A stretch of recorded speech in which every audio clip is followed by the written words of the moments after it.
You're most welcome. My YouTube channel, News Tak, Cinema, FTC. सजनिया चुरा ले ली दिलवा हमार, सजनिया चुरा ले ली दिलवा हमार। तो नमस्कार भाई लोग, हमारे अंकुश सजाद और रुआ लोग देखे शुरू कर दिल बानी एक बार फिर से न्यूज़ तक सिनेमा। और भाई एगो बहुत कमाल के फिल्म आ गई बा जे हमारा खातिर बहुत इंपॉर्टेंट रखेला, सजनी चुरा ले ली दिलवा हमार। और भाई फिल्म हमारे खातिर काहे इंपॉर्टेंट रखेला, हम सब कुछ बताएं, पूरा हकीकत बताएं। इससे पहले जो भी भाई लोग हमारे चैनल पर नया बात तो लोग से हाथ जोड़ के विनती बा कि हमारे चैनल को सब्सक्राइब कर डालो लोग और बेल आइकन वाली घंटी दबा के चैनल का अपन दोस्तों के साथ भी शेयर कर डालो, ताकि हम लोग के हर भोजपुरिया फिल्म के बारे में खबर मिलल करी।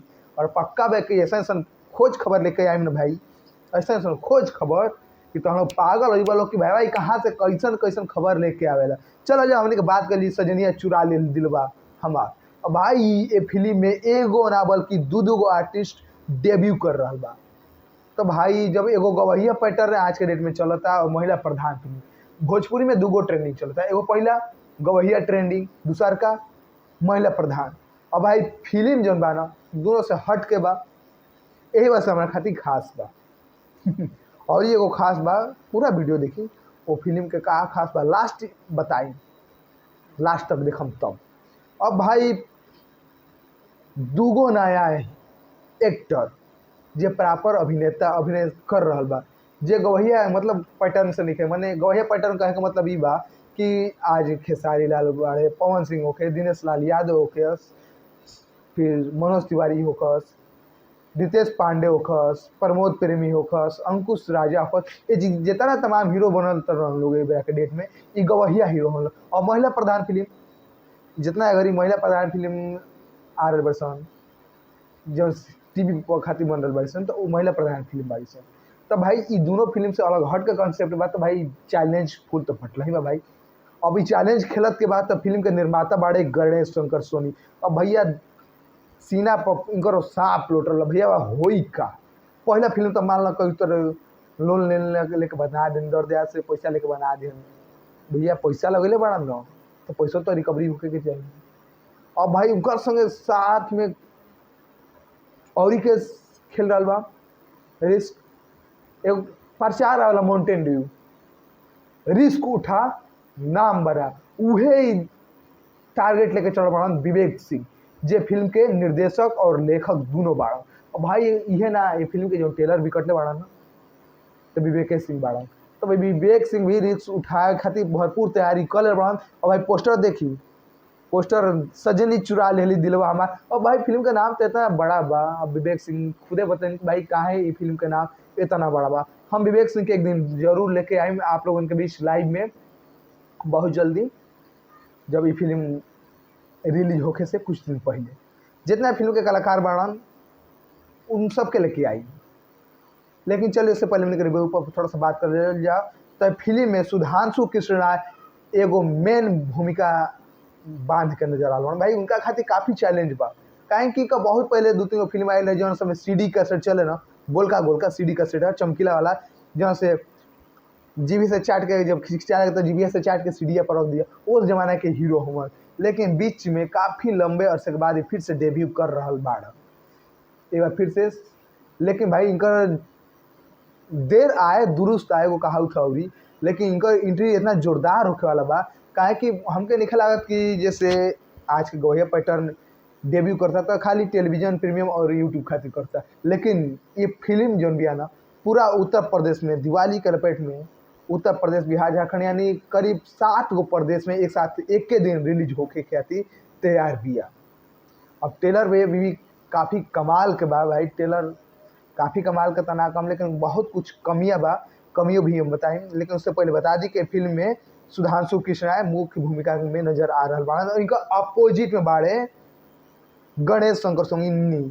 वह गणेश शंकर सोनी जी फिल्म में पूरा पैसा लगे बाड़न, यानी गणेश शंकर सोनी हीरो के रूप में ना बल्कि अपोजिट विलेन के रूप में नजर आ रहा बाड़न। और भैया जब भी टेलर भी इनके मौका मिलल बा आवे के ना वो एकदम छाप छोड़त नजर आए बाड़न। हाउ पहिलका ठाकुर वाला हई वाला ना, एगो अलग किरदार में पप्पू पंचर वाला, माने एगो साइको किलर के रूप में नजर आ रहा बाड़े। काहे कि वही नाम है बा पप्पू पंचर वाला, तो आप लोग सोच सकेंगे पप्पू पंचर वाला कोनो बड़का टाटा बिरला निहर ठाकुर ना हो सकेला, एगो मामूली चोर उचक्का हो ही सकेला। तो चोर उचक्का माने साइकोलॉजिकल विलेन के रूप में नजर रही है गणेश शंकर सोनी, और इनमें महिला मुख्य किरदार के रूप में नजर आ रही बड़ी पूजा तिवारी। ये फिल्म में साथ साथ गिरीश शर्मा, राहुल श्रीवास्तव, अशोक पाठक, असीमा चंद्रा, नीलम तिवारी, जीत कुमार, और साथ में वही फिल्म हमसे ऐसे खास बाकी फिल्मिया में हम नजर आवे वाला बानी। अब ये फिल्म में थोड़ा सा माइनस पार्ट हमने के देखा जाओ तो फिल्म में माइनस पार्ट थोड़ा सा छायांकन जोन बा थोड़ा सा वीकली रहल बा, सिनेमाटोग्राफी और डांस थोड़ा सा वीक बा। लेकिन सबसे कमाल के बता दी भाई, गाना में जो बाना ये फैमिली खातिर बहुत काफ़ी कमाल के गाना बा।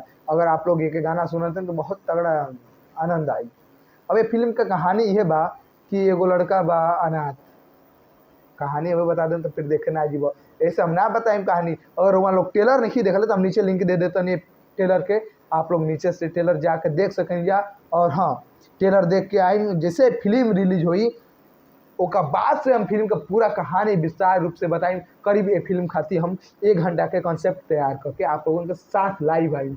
बाकी ये फिल्म का इतना कुछ ज़्यादा ना कहूँ, क्या कि भाई पर्दा है पर्दा, पर्दा ना हटाओ, भाई गाना कुछ और है, पर्दा है पर्दा, पर्दा न सिक्को बे पर्दा न कर दूँ तो फिल्म का काम ख़त्म हो जाएगा भाई। इसलिए पर्दा ना हटाओ, क्योंकि हमारी फिल्म है भाई, इसलिए इसे हम पर्दे में रहना देना चाहते हैं। बाकी ये फिल्म खातिर हमारे तरफ से बहुत बहुत शुभकामना। बाकी ऐसे ही लोग देखा था न्यूज तक सिनेमा। और हाँ, अगर आप लोग हमसे पर्सनली जुड़ल चाहतनी तो हमारा इंस्टा आईडी बा ऑफिशियल अंकुश आज़ाद, वो जाके हमको फॉलो करी। और अगर कुछ आप हमके सुझाव दिल चाहते हैं या फिर कुछ प्रश्न पूछल चाहतनी तो आप लोग हमसे ऊपर मैसेज के माध्यम से पूछ सकें। आप लोगों के हर सवाल के जवाब और हर चीज़ के हम जवाब जरूर देनी। बहुत लोग हमसे जुड़े रहा, बहुत लोग भी हम अच्छा भी लागेला। बाकी आप लोग भी हमके इंस्टाग्राम पर अपन प्यार दुलार दी, और साथ साथ यही चैनल पे भी ऐसे ही देखते रहे न्यूज तक सिनेमा। बाकी हम अंकुश आज़ाद, नमस्कार, जय भोजपुरिया समाज।